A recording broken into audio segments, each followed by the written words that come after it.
Guiberdoni est directeur de l'Institut d'astrophysique à Lyon. Il s'est converti à l'islam il y a plus de 20 ans. Bien évidemment, je lis le Coran avec mon arrière-plan scientifique, avec ma connaissance scientifique. Et j'aime lire le Coran aussi pour la beauté des descriptions du monde. Et ces descriptions du monde font des résonances en moi.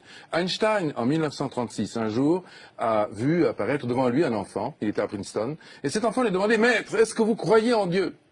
Et Einstein lui a dit « Je ne te réponds pas tout de suite, mais donne-moi ton adresse. » Et il lui a écrit une lettre. Une semaine plus tard, l'enfant reçoit cette lettre, et je me souviens par cœur de ce qu'il a écrit, donc voici ce qu'il a dit en 1936. « Tous ceux qui sont sérieusement impliqués dans la science finiront par comprendre un jour qu'un esprit se manifeste dans les lois de l'univers, un esprit immensément supérieur à celui de l'homme. » Donc ça veut dire que quelqu'un a craqué l'allumette du Big Bang. Exactement. Et ce quelqu'un, c'est Dieu. Alors, ça pose la question. Ça pose la question. Parce que, voilà, d'ailleurs, à propos de l'allumette, le grand Stephen Hawking pose une belle question. Il dit, mais qui donc a mis le feu aux équations? C'est vrai, qui a mis le feu aux équations? On constate deux choses quand on regarde le Big Bang. Et ceux qui aujourd'hui, avec le satellite Planck, et hier avec le satellite Kobe, donc c'était George Smoot en 90, tous ceux qui ont contemplé cette première lumière se posent la question. Il y a un immense torrent d'énergie qui se déverse dans le vide, qui se déverse dans le néant au moment du Big Bang. Mais d'où vient cette énergie? C'est la première question. Et deuxième question, on voit qu'à ce moment-là, tout est extrêmement bien réglé.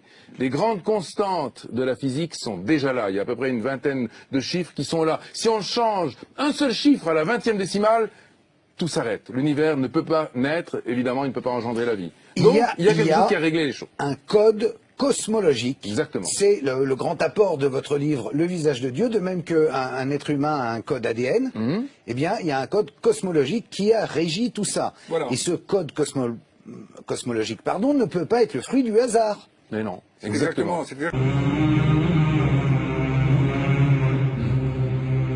Quand on observe l'univers et les autres galaxies éloignées, on voit qu'il s'enfuit.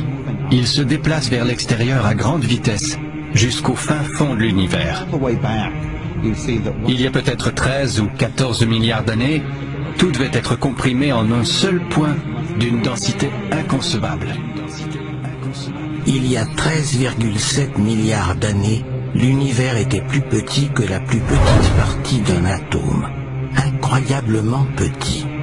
Puis, un événement s'est produit.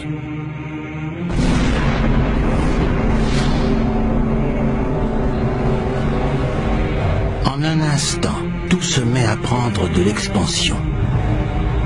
C'est ainsi que tout a commencé. أعوذ بالله من الشيطان الرجيم بسم الله الرحمن الرحيم أولم ير الذين كفروا أن السماوات والأرض كانتا رتقا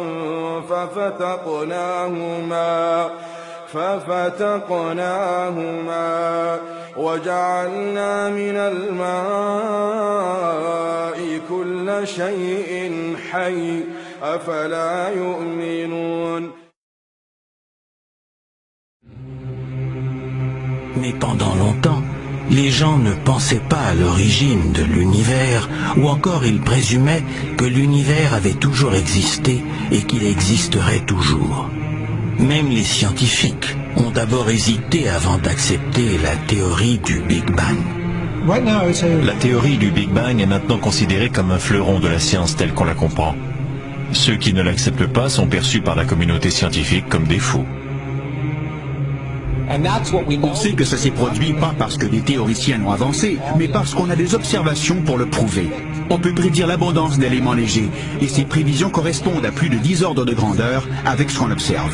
L'idée fondamentale que l'univers est en expansion et qu'il est né d'un point chaud et dense à un moment important dans le passé, c'est le Big Bang. Is the Big Bang picture.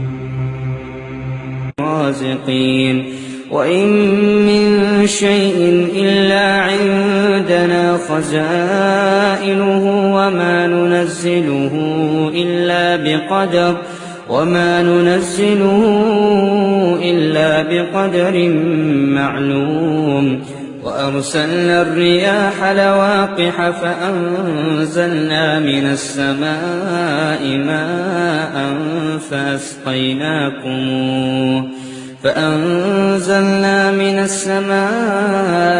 ماء فأسقيناكموه وما أنتم له بخازنين وإنا لنحن نحيي ونميت ونحن الوارثون ولقد علمنا المستقدمين منكم ولقد علمنا المستأخرين وإن ربك هو يحشرهم